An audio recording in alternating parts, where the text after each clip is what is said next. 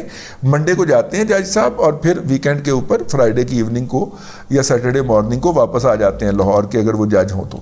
اسی طرح ملتان کے جو جج اگر وہ پرنسپل سیٹ پہ آ جائیں تو وہ بھی اسی سے آتے جاتے ہیں. تو وہ جناب اپنا بہرحال یہ ہوا ہے جی. اور ناتی توتی رہ گئی تو مکھی بہ گئی. چودھری صاحب جو ہیں وہ پیش نہیں ہوں گے, نہ کنٹمپٹ کے اندر جو ہے وہ آئیں گے. ویسے آپس کی بات ہے, کیا ہو سکتا ہے میکسیمم کنٹمپٹ کے اندر اگر وہ طلب کرتے ہیں تو آئی جی صاحب کہتے ہیں نہیں میں آتا, جا کر لے جو کچھ کرنا ہے. تو جج صاحب زیادہ سے زیادہ کیا کر سکتے ہیں, وہ لکھیں گے سیکٹری اسٹیبلشمنٹ کو کہ اس کو فارغ کرو یا اس کو سسپینڈ کرو. سیکٹری اسٹیبلشمنٹ کہے گا جا نہیں کرتا میں, کر لے جو کچھ کرنا. اچھا, وہ سیکٹری اسٹیبلشمنٹ کے خلاف جو ہے وہ فیصلہ دے گا کہ اس کو ہٹا دیا جائے یا ڈیموٹ کر دیا جائے پرائم منسٹر کو. پرائم منسٹر کہے گا جا نہ سوئے میں نہیں کرتا. ٹھیک ہے نا. اچھا, پھر وہ کہے گا میں پرائم منسٹر کو کنٹمپٹ آف کورٹ میں فارغ کرتا ہوں, تو وہ کہے گا اچھا اس کے خلاف اپیل کر دیں, سنگل بینچ آپ. اب مسئلہ یہ ہے کہ یہ بات طے ہے, لکھی ہوئی ہے, قانون کا حصہ ہے, حرف آخر ہے کہ اگر نیب کی کسٹڈی کے اندر کوئی صاحب ہوں گے تو ان کے خلاف فیصلہ لینے کے لیے, ان کی اپیل سننے کے لیے, ان کے گریوانسز کو ایڈریس کرنے کے لیے 2 رکنی بینچ بیٹھے گا. آپ دیدہ دلیری دیکھیں امجد رفیق صاحب کی, انہیں کلے ہی بہ کے گنڈاسا کر لیا اور نہیں چھڈا گا, انہیں کلیاں ہی بہ کے گنڈاسا وانا شروع کر دیتا. انلیگل آرڈر ہے, جیورسپروڈنس کے خلاف ہے یار. یہ ساری گندی نسل جو ہے یہ نئی نئی جیورسپروڈنس دریافت کری جا رہی ہے. ادھر منیب اختر صاحب اور ادھر جناب اس طرح دے لوگ. بھیا آپ یہ فیصلہ, آپ یہ درخواست نہیں سن سکتے. جس شخص نے آپ کو یہ درخواست فارورڈ کی ہے اس نے بھی انکانسٹیٹیوشنل حرکت کی ہے, انلیگل حرکت کی ہے, اس کی بھی چھترول ہونی چاہیے اور آپ کی بھی ہونی چاہیے.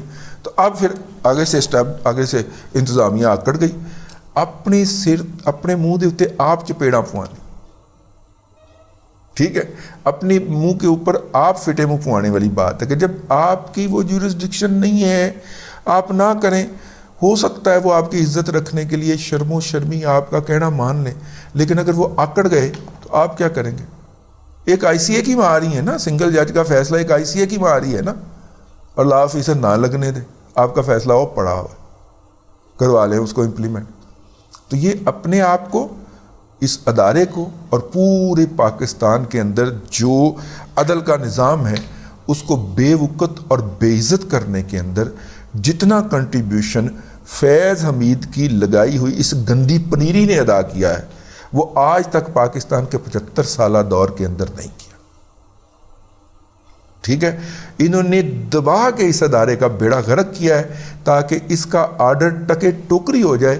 اور یہ میری بات یاد رکھیے گا کہ جس لیول پہ لے آئے ہیں وہ دور آنے والا ہے کہ لاہور ہائی کورٹ کا فل بینچ بیٹھے اور ایک آرڈر پاس کرے اور ایک اے ایس آئی اٹھ کے کہیں جا میں نہیں مانتا تیرا آرڈر.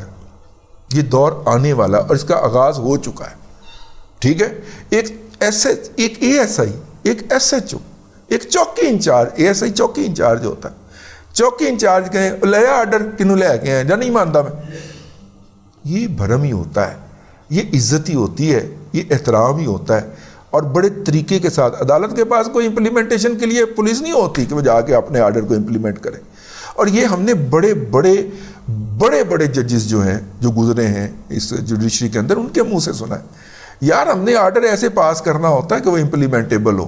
عدالت کے پاس کوئی فورس نہیں ہوتی ماں سوائے مورل فورس کے. اگر کوئی آکڑ جائے امپلیمنٹیشن اتھارٹی تو ہم کچھ نہیں کاٹ سکتے اس کا. ٹھیک ہے, لیکن ان لوگوں نے اخیر کر کے دکھائی ہے, ات چک کے بخائی ہے اور ات خدا دا ویر ہوندی ہے. اب اس ات کا جواب ان کو آ رہا ہے اور انہوں نے خود بھی بےعزت ہو رہے ہیں, ادارے کو بھی بےعزت کر رہے ہیں اور پورے نظام کو ڈسکریڈٹ کر رہے ہیں.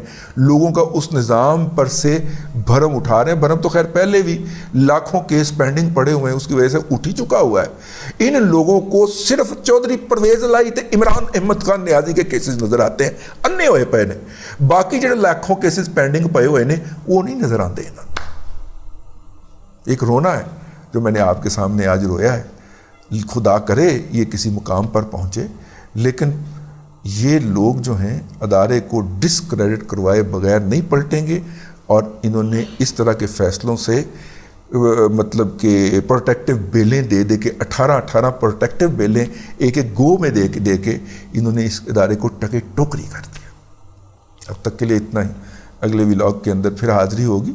اللہ تبارک و تعالیٰ آپ کو آسانیاں عطا کرے اور آسانیاں خلق خدا میں تقسیم کرنے کی توفیق عطا کرے.